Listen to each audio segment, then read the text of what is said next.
Sometimes you can do outros, and again you have to do another intro.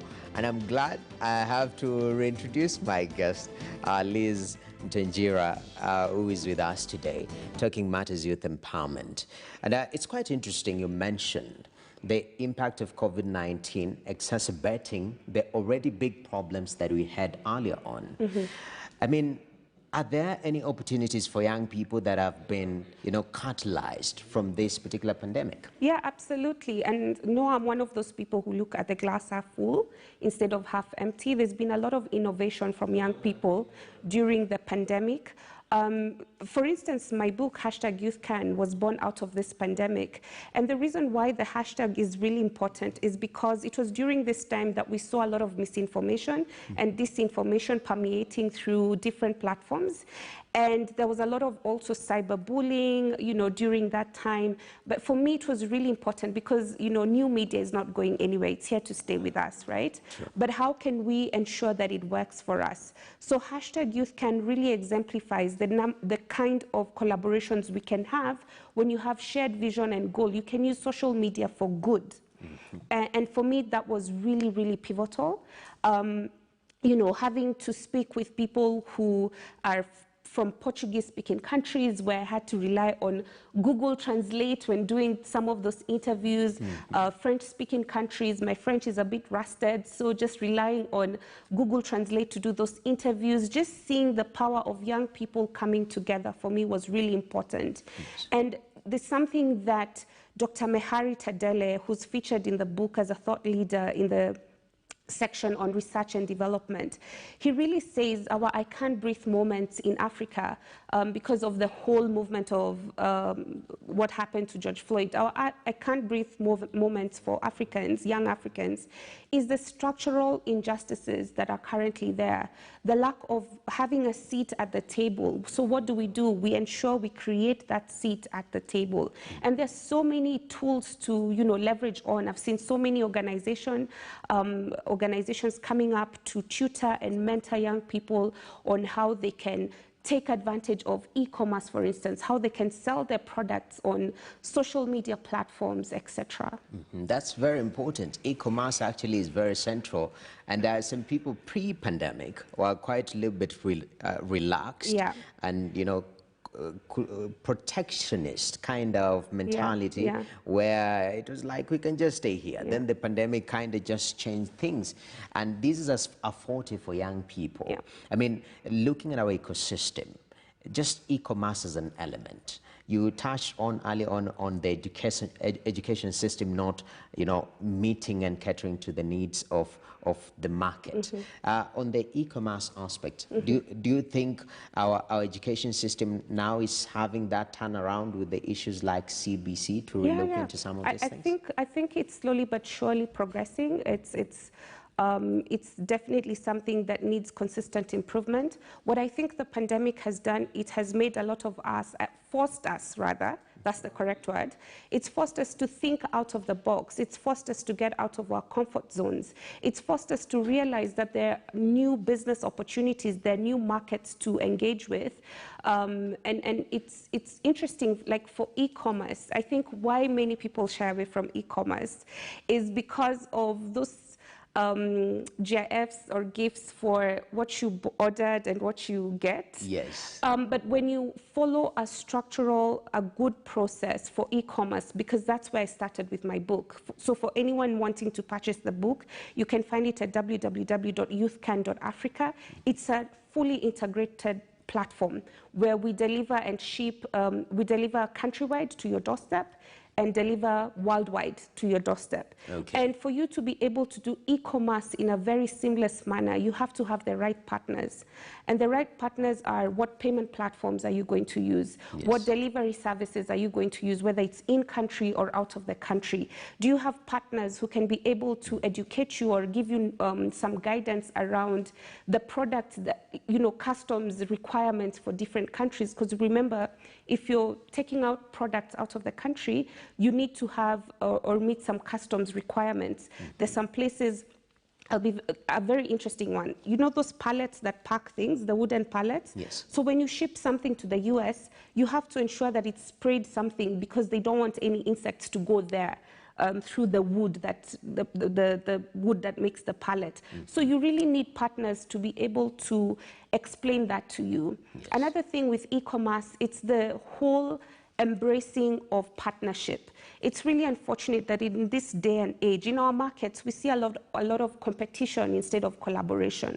So, and I think why some of the developing, in the developing or high-income countries, why businesses thrive, they do a lot of mergers and acquisitions, because if Noah is doing this and I'm doing this, how can we put our minds together and actually tap into a larger market, right?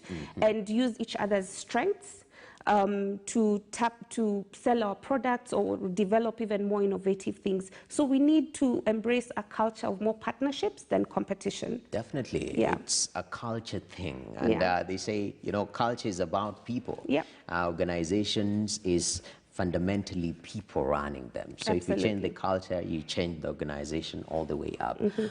It's quite interesting, you know, your book, #YouthCard. Yes. It's very predominant and in bold. It is self-published. Yes. I've had discussions with people who are older than me. Somebody tells me I had a passion for writing, but my manuscript was rejected somewhere else. Yeah. Maybe I didn't have the funds of this and that. I mean, what is this new world we are entering of publishing that is called self-publishing? I really loved that I self-published my book. I didn't have to rely on the publisher's timeline. So before I actually ventured into it, I did my due diligence, a lot of research work, looking at the pros and cons of each. So for me, why I really loved doing, I had actually approached a few publishers, and so a lot of them said, you know, it would take a year or 2 or even 3 to publish your book. I wouldn't be in full control of the editorial content there. In terms of the returns on investment, I would only get between 7 to 15%, which for me was daylight robbery. So there were all those things that I had to look at and really ask myself, what do I want? What do I want to achieve with my book? So for me to self-publish, I first looked at what content do I want to put out? Who's my niche market? So the way the book is structured, it's in 12 chapters, each chapter looking at various industries, whether it's sports, research and development, education, feeding the future, innovating for the future, technology, public sector. So each of those chapters starts with a thought leader who's over 35 years old, who's sort of like writing a letter to young Africans to really educate them and share their unfiltered experiences of what it means to be in this industry and how you can thrive. And then after that, it's followed by 3 to 4 features of a young person just showing their trials, tribulations, just narrating their story, because I really believe in the power of testimony. So after that, I looked at who do I want to print my book? Who do I want to be the editor of my book? Who do I want to be the revised editor of my book? Noah, I did everything Kenya. There's so many times, because my book was picked up by Textbook Center, a bookstore, and some bookstore, Patiaya, and other bookstores. They were all telling me, people are quite surprised that you printed your book here in Kenya. And that's the thing, we have so much that we can do. We really sell ourselves short and undervalue what we can do, because I did everything in Kenya. Definitely. Yeah, the printing, the photographers that I used, the designers that I used. In fact, besides the printing, the editors that I used and the revised editor, everybody else was under 35. Youth. So I had to walk the talk, yes, of ensuring that young people stay empowered. Yeah, that's quite important. Yeah. First of all, not underestimating ourselves. Yeah. Which sometimes we export jobs just from our minds. This one can't be done locally. Yeah. Yet we can create employment for young people. Young designers are looking for work. I have very close friends who do design for books and whatnot. Those are the opportunities they're looking out for. So as we finish this conversation, projecting into the future, based on the current that we are in a post-COVID recovery phase. That's where everyone is talking, you know, we're talking recovery. For the young people, where do you see the Kenyan youth in the next 5 years? Should they adopt some of these changes that are being proposed, having a seat at the table of decisions that affect the youth, and also just having a whole systemic change to favor the youth as we finish up. Absolutely. What I would say is adapt or be obsolete. You really need to adapt to the changing times and tides. People, particularly in the older generation, have to be more inclusive. In fact, whenever I have a conversation with somebody older than me, the first question I ask them, who's your protege? Who are you mentoring? Who are you passing the baton to? You're a fantastic lawyer, you're a fantastic legislator, but who are you passing that baton to? Who are you equipping with that knowledge that you have to carry on that mantle and even become bigger and better? But I also want to challenge the youth. If you don't have a seat at the table, create that seat, right? You know, there's this very popular quote, no one is coming to save you. You have to save yourself. And that's the thing. We have to reinvent ourselves daily. We have to adapt. We have to ensure that we are flexible and agile enough to see how the times are turning, and you turn with them to your own advantage. Definitely. You acclimatize, adapt.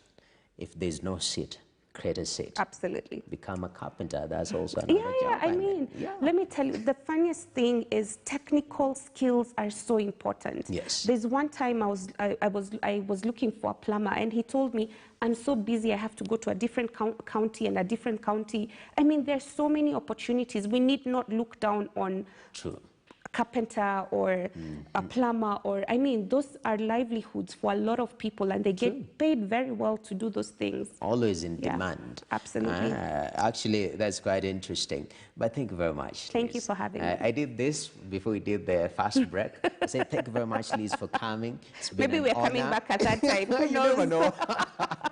But we appreciate. Thank you for your time.